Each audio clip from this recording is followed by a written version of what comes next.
ജനങ്ങൾക്കും മുസ്ലിം ലീഗ് പ്രസ്ഥാനത്തിനും ജനാധിപത്യ വേദികൾക്കുമൊക്കെ സംരക്ഷണവും ചില സന്ദർഭങ്ങളിൽ പ്രതിരോധം തീർത്തുകൊണ്ട് മുന്നോട്ട് പോയ ഒരു വലിയ മനുഷ്യന്റെ പേരായിരുന്നു പി ഷാദുൽ. ഇവിടെ ഷാദുൽ സാഹിബിന്റെ സ്മരണയിൽ ന്യൂനപക്ഷ രാഷ്ട്രീയത്തിന്റെ വർത്തമാനം എന്ന വിഷയം നമ്മൾ ചർച്ച ചെയ്യുമ്പോൾ ഓർക്കുക, നമ്മളെല്ലാവരും അവശേഷിക്കുന്നവർ കരളുറച്ച് കൈകൾ കോർത്ത് നിലയുറപ്പിക്കുക എന്നുള്ളത് മാത്രമാണ് കരണീയം. അതിനെല്ലാമായി ഈ മേഖലയെ ഉയർത്തിക്കൊണ്ടുവരുന്ന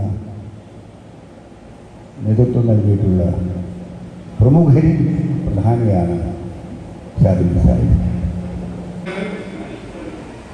അങ്ങനെ കേരള രാഷ്ട്രീയത്തിൽ മുസ്ലിം ലീഗിനെ സംബന്ധിച്ചിടത്തോളം ഒരിക്കലും വിസ്മരിക്കാൻ കഴിയാത്ത ഒരുപാട് അടയാളപ്പെടുത്തലുകൾ നടത്തിയിട്ടുള്ള ആ ഒരു പ്രതിഭയെ നമ്മളിന്ന് സ്മരിക്കുമ്പോൾ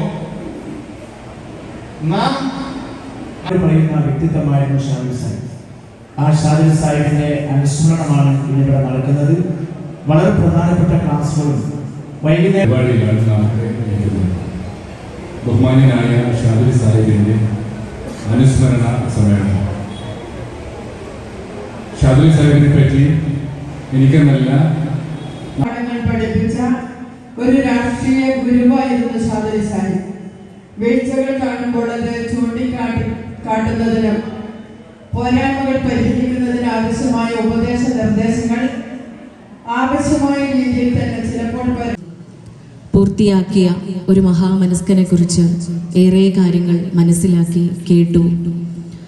തൻ്റെ സംഘടനയ്ക്ക് വേണ്ടി, തൻ്റെ ആദർശത്തിനു വേണ്ടി അഹോരാത്രം പ്രയത്നിച്ച ഏറ്റവും ബഹുമാന്യനായ ഷാദുലി സാഹിബിനെ കുറിച്ച് മനസ്സിലാക്കി. അതിലേറെ പ്രതീക്ഷ നിർഭരമായ ഒരു കാലഘട്ടത്തിന്റെ വർണ്ണപ്പകിട്ടാർന്ന ചിത്രം സമൂഹത്തിന് മുമ്പിൽ അവതരിപ്പിച്ചുകൊണ്ടാണ് ഇന്ത്യൻ യൂണിയൻ മുസ്ലിം ലീഗ് മുന്നോട്ട് പോകുന്നത്. മറ്റ് മതേതരത്വം ആഗ്രഹിക്കുന്ന മുസ്ലിം വിഭാഗത്തിൽപ്പെട്ട എല്ലാ ആളുകളെയും വർഗീയവാദികളായി ചിത്രീകരിച്ച് ഭൂരിപക്ഷ വർഗീയതയുടെ വക്താക്കളായി CPM മാറുന്നു എന്നുള്ളതാണ്. ആ രാഷ്ട്രീയമാണ് ഇപ്പൊ നടത്തുന്ന പല വിപ്ലവങ്ങളും വൃഥാവിലാണ്. അത് മുസ്ലിം സമുദായത്തിന് അപകടമാണ് എന്ന് ലോകം കണ്ട ഏറ്റവും പ്രഗത്ഭനായ ആള് എന്ന് വിശേഷിപ്പിക്കുന്ന ഗനൂഷിക്ക് പോലും കായികത്തിൽ ദർശനം അംഗീകരിച്ചുകൊണ്ട് പറയേണ്ടി വന്നിട്ടുണ്ട്. ആ പഞ്ചായത്ത് തെരഞ്ഞെടുപ്പിൽ ഒരു പ്രത്യേക സാഹചര്യത്തിൽ കൂടെ പ്രതിസന്ധികളിലൊക്കെ ഒന്നിച്ചു പ്രവർത്തിക്കാൻ ഉൾപ്പെടെയുള്ള നമ്മൾ നടത്തുന്ന ഈ പ്രഗത്ഭമായ അനുസ്മരണ സമ്മേളനത്തിൽ രണ്ട് വാക്കുകളോട് സംബന്ധിക്കുവാനുള്ള ഓർമ്മകൾ പുതുക്കുന്നതിനു വേണ്ടി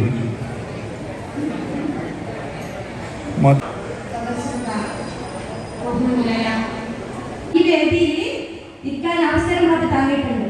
അപ്പോ അതിന് നമ്മുടെ ഷാദുൽ സാഹിബിന്റെ കുടുംബ സമേതമുള്ള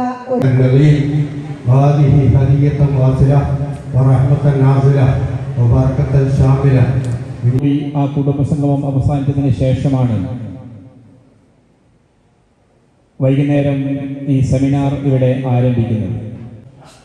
അദ്ദേഹത്തിന്റെ 3ാമത്തെ ആണ്ട് അനുസ്മരണമാണ് നടക്കുന്നത്. ഷാദുൽ സാഹിബ് ആരായിരുന്നു എന്ന് വരുന്ന തലമുറക്ക്